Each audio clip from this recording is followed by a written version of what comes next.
Hello everyone, this is Jelly Skeleton coming at you with kind of a heavy subject, and I want to use this Tony Hawk level as an example of the points that I'm going to be trying to be making.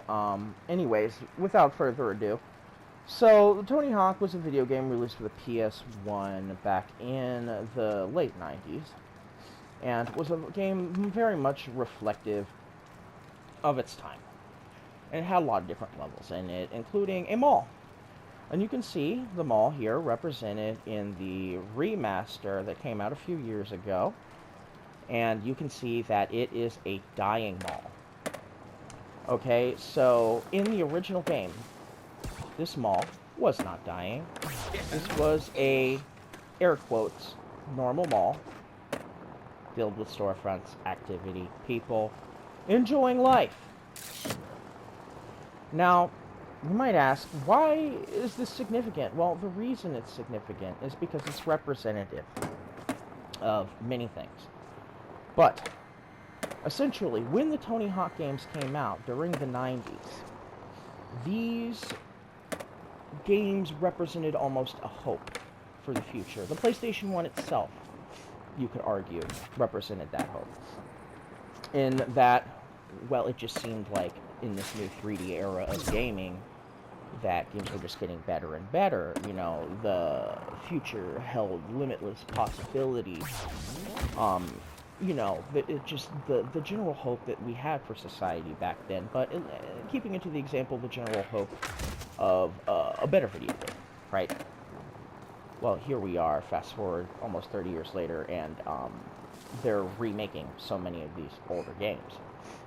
So, what all of this means is that while the developers just thought maybe it would be a cheeky little thing to include the mall being dying in this remaster, it's actually incredibly depressing and very telling of our times and of the fact that human beings have in general been conditioned to accepting mediocrity. And it is this very accepting of mediocrity that is the very reason that is all we ever get.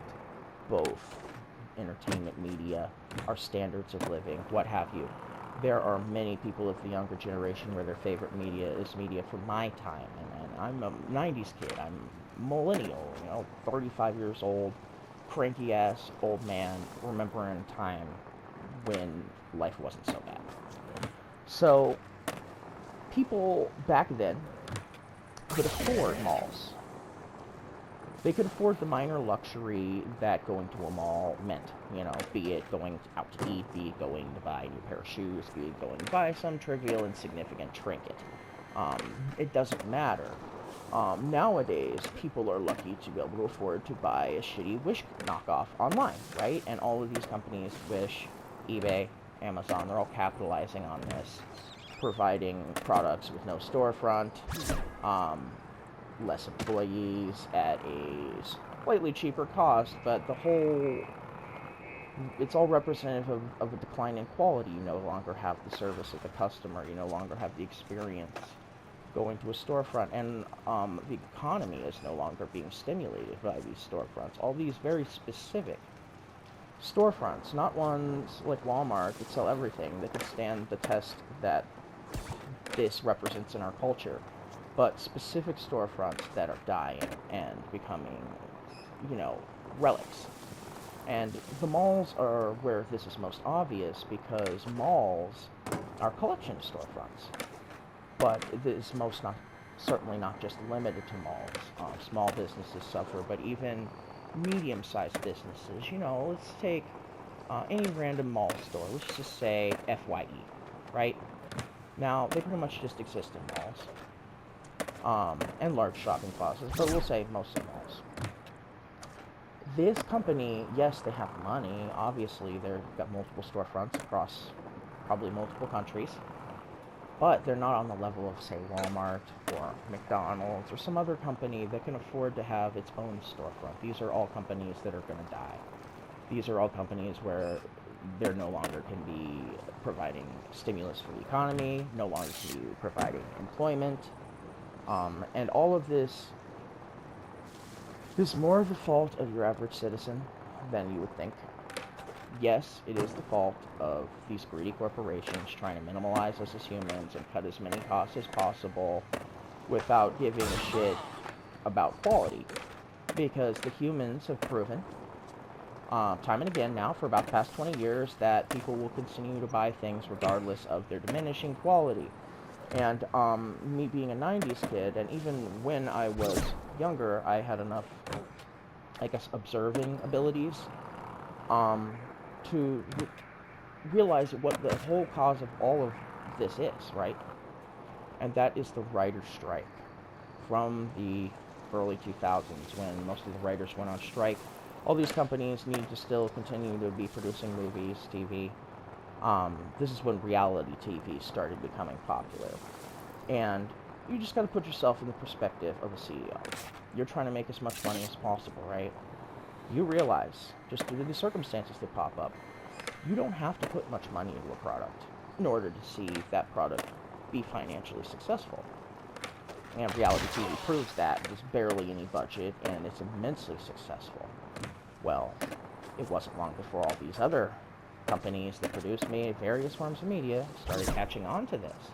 Like, oh, okay, well, we don't have to put the money in. People will still buy it.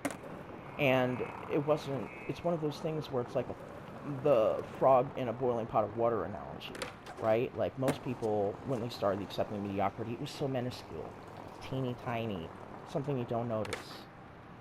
But now it's ballooned to this point where this, newer generation, the one after mine, has this doomer culture where they realize what I have is that we're all fucked. There's not enough money.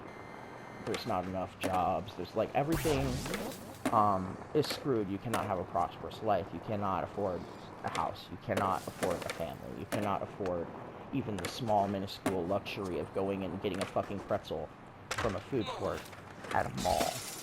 These are all luxuries that most people in the 90s didn't think twice about. There was poverty, and in fact, I was one of the poorer kids in the 90s, but even then, the significance of the difference is incredibly noticeable, right? And all of these things, like, you could try to hope for, like, even something like privacy, like basic free speech rights, like all these things, relics of the past. Just like this mall, relics of the past that will be dug up by future generations and gawked at because of the mere fact that it's so incredibly alien to what they know.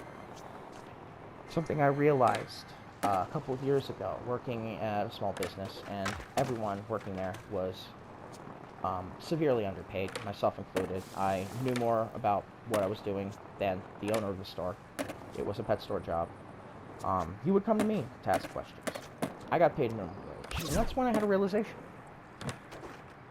These businesses are passing the cost of living down to someone else, right? They're not paying a living wage. Everyone at that store had some other form of income, be it their parents, be it their spouse. In my case, I'm on disability. Not a single employee that was their sole income, because there's no possible way that they could survive off of that income. This cost is being passed down to the older generation, the generation before mine and before that one. And what does this mean? It means that when they die, when their money runs out, who's going to foot the bill for the cost of living? There's going to be no one left to do that. So the doomed society that we face now is but just merely a taste. And the reason that we face this doom is because you've been willing to accept it. For the past 20 plus years, you've been willing to accept it. And over time, you've been brought to boil, just like that frog. And you sit there in that pot of boiling water.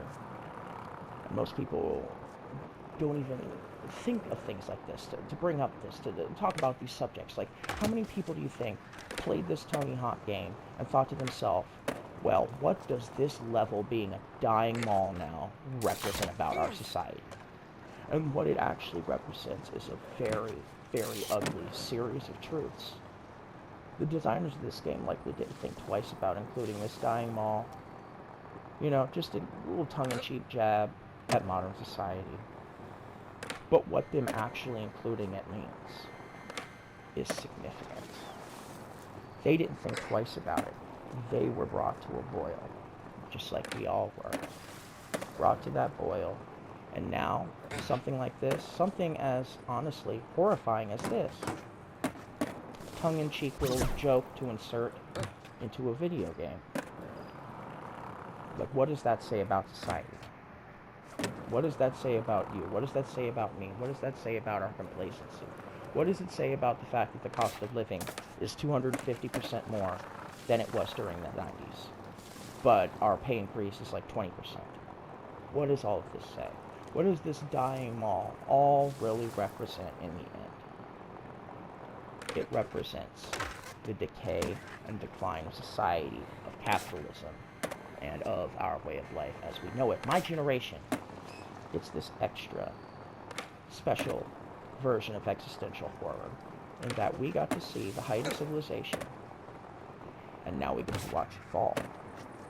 And that's why would I say the 90s are the height of civilization? Well, 90s and early 2000s. The simple reason isn't because they were special. There was a lot of iconic stuff coming out at that time, but it's because they were just simply the time before things started going downhill, before the decline of our society as we know it, before our decline of standards, before our decline of standard of living, before our decline of literally every aspect of our day-to-day lives. Just really think about it, everyone. We exist in a ghost of what we once were. And that ghost dissipates a little more and a little more.